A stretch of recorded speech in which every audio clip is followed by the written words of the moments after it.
Driving සජි YouTube නාලිකාවට අදත් අපේ යාළුවෝ ඔක්කොම ආයුබෝවන් කියලා පිළිගන්නවා. ඉතින් අද අපි කතා කරන්න යන්නේ 2026 අවුරුද්දේදී ඔයාගේ ඩ්‍රයිවිං ලයිසන් එක කොහොමද ඔයා ලේසියෙන්ම සහ පහසුවෙන්ම ලබා ගන්න කියලා. ඉතින් වැඩි කතාවක් අවශ්‍ය නැහැ. අපි යමු වීඩියෝ එකට කොහොමද ඔයාගේ ඩ්‍රයිවිං ලයිසන් එක ඉක්මනටම සහ පහසුවෙන්ම ලබා ගන්න කියලා. ඉතින් ඩ්‍රයිවිං ලයිසන් එක ලබා ගනිද්දී ඔයා ප්‍රධාන වශයෙන්ම ඔයාගේ අතේ ඩොකියුමන්ට්ස් තුනක් තියෙන්න ඕන.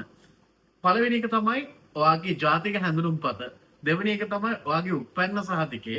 තුන්වෙනි එක ප්‍රවාහන වෛද්‍යාසනයෙන් ලබා දෙන මෙඩිකල් රිපෝට් එක. ඉතින් මේ ඩොකියුමන්ට් තුන විතරයි ඔයාට අවශ්‍ය වෙන්නේ. ඉතින් මෙඩිකල් රිපෝට් එකක් ගන්න කොහොමද කියලා මම රෆ්ලි අද වීඩියෝ එකකින් ඔයගොල්ලන්ට කියන්නම්. ඔයාට බොහොම ලේසියෙන්ම ඔයා අයිති වන ප්‍රදේශයේ හරි එහෙම නැත්නම් බෙහෙර හැර තියෙන මොටර රථ ප්‍රවාහන දෙපාර්තමේන්තුවේ පවත්වාගෙන යන වෛද්‍ය මධ්‍යස්ථානයකට ගිහිල්ලා ඔයාට බොහොම ලේසියෙන් ඔයාගේ ඩ්‍රයිවිං ලයිසන් එකට අවශ්‍ය මෙඩිකල් රිපෝට් එක අරගන්න පුළුවන්. ඉතින් මේ විදිහට මේ මෙඩිකල් රිපෝට් එක අරගත්තට පස්සේ ඔයාගේ ඩොකියුමන්ට් තුනම කම්ප්ලීට්. ඉතින් මෙඩිකල් රිපෝට් එකක් ගැන කොහොමද කියලා අපි මීට කලින් වීඩියෝස් කරලා තියෙනවා. ඩ්‍රයිවිං සජි YouTube channel එකට ගිහලා check කරලා බලන්න. අනිවාර්යෙන්ම ඔයාලට බලා ගන්න පුළුවන්. ඩ්‍රයිවිං සජි මෙඩිකල් රිපෝට් කියලා ගහලා බලන්න. එතකොට ඔයාලට ඕන තරම් මෙඩිකල් රිපෝට් එක අරගන්න හැටි මෙඩිකල් රිපෝට් එකේ දී ඔය අනුගමනය කරන්න ඕන දේවල් හැම දෙයක්ම ඒ වීඩියෝ එකේ කරලා තියෙනවා. ඉතින් ඒකෙන් මම මේ වීඩියෝ එක තවත් දුරටත් දිග්ගස්සන්නේ නැහැ. ඊට අමතරව ඔයා බර වාහන අයදුම්කරුවෙක් වුණත් සැහැල්ලු වාහන අයදුම්කරුවෙක් වුණත් යතුරුපැති අයදුම්කරුවෙක් වුණත් ඔයාට මේ ඩොකියුමන්ට් තුන තමයි අනිවාර්යෙන්ම අවශ්‍ය වෙන්නේ. ඉතින් මේ ඩොකියුමන්ට් තුනම ඔයා ගාව දැන්ටමත් තියෙනවා නම් ඔයා දැන් RMB එක හරහා ඔයාගේ ලයිසන් එකට ඇප්ලයි කරන්න ඕන.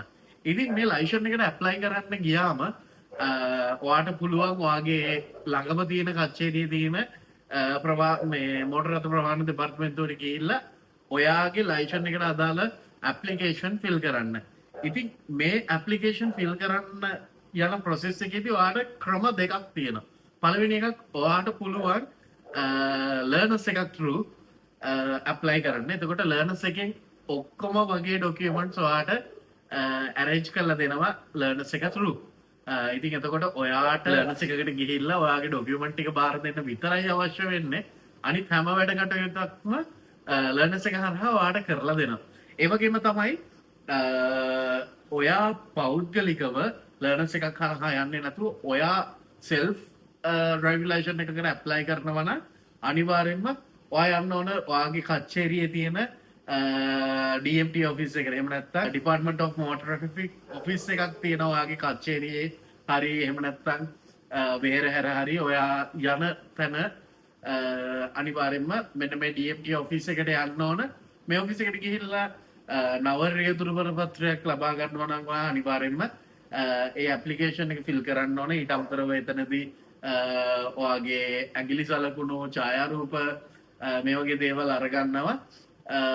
මේ දේවල් ප්‍රොසෙස් එකෙන් පස්සේ ඔයාට හම්බ වෙනවා දවස් 7ක දවස් 8ක විතර පස්සේ written exam එකට date එකක්. ඒ කියන්නේ ඔයා exam එකක් ලියන්න ඕන. සැහැල්ලු වාහන අයදුම්කරුවෙක් නම් ඔයාට ප්‍රශ්න 40ක් වගේ හම්බ වෙන්නේ. බර වාහන අයදුම්කරුවෙක් නම් ඔයාට ප්‍රශ්න 45ක් වගේ තමයි හම්බ වෙන්නේ. ඉතින් මේ ප්‍රශ්න හැම එකක් ගැනම අපි මේ ඉස්සරහ වීඩියෝස් වලදී කතා කරලා තියෙනවා. ඉතින් ඒකින්ද මම මේ ප්‍රශ්න ගැන කතා කරන්න යන්නේ නැහැ. ඉතින් මේ written exam එක කරාට පස්සේ ඔයාට හම්බ වෙනවා පුහුණු රියදුරු බලපත්‍රයක්. ඒ කියන්නේ L permit එක කියලා තමයි අපි සාමාන්‍ය ව්‍යවහාරයේදී කතා කරන්නේ. ඉතින් මේ L permit එක ඔයාට හම්බ වුණාට පස්සේ ඔයාට බොහොම ලේසියෙන් ඔයාගේ රියදුරු පුහුණුව ලබා ගන්න පුළුවන්. ඉතින් මේ පුහුණුව ලබා ගත්තට පස්සේ ඔයාට පුළුවන් දින 90කට පස්සේ ඔයාට හම්බ වෙනවා ප්‍රායෝගික පරීක්ෂණයට දිනයක්. ඒ කියන්නේ අපි සාමාන්‍ය ව්‍යවහාරයේදී කතා කරන්නේ ට්‍රයල් ඩේට් එක කියලා. ඉතින් මේ ට්‍රයල් එක ඔයා පෙන්නුවට පස්සේ තමයි ඔයාට ටෙම්පරරි ලයිසන් එක හම්බ වෙන්නේ. එහෙම නැත්නම් one day service දාලා ඔයාට ඔරිජිනල් ඩ්‍රයිවිං ලයිසන් එකම මේ ට්‍රයල් එක පාස් වුණාට පස්සේ ලබා ගැනීමේ හැකියාවක් තියෙනවා. ඉතින් ඔන්න ඔය විදිහට තමයි ඔයාගේ ඩ්‍රයිවිං ලයිසන් එක ඔයා 2026 අවුරුද්දේදීත් ලබා ගන්න ඕන.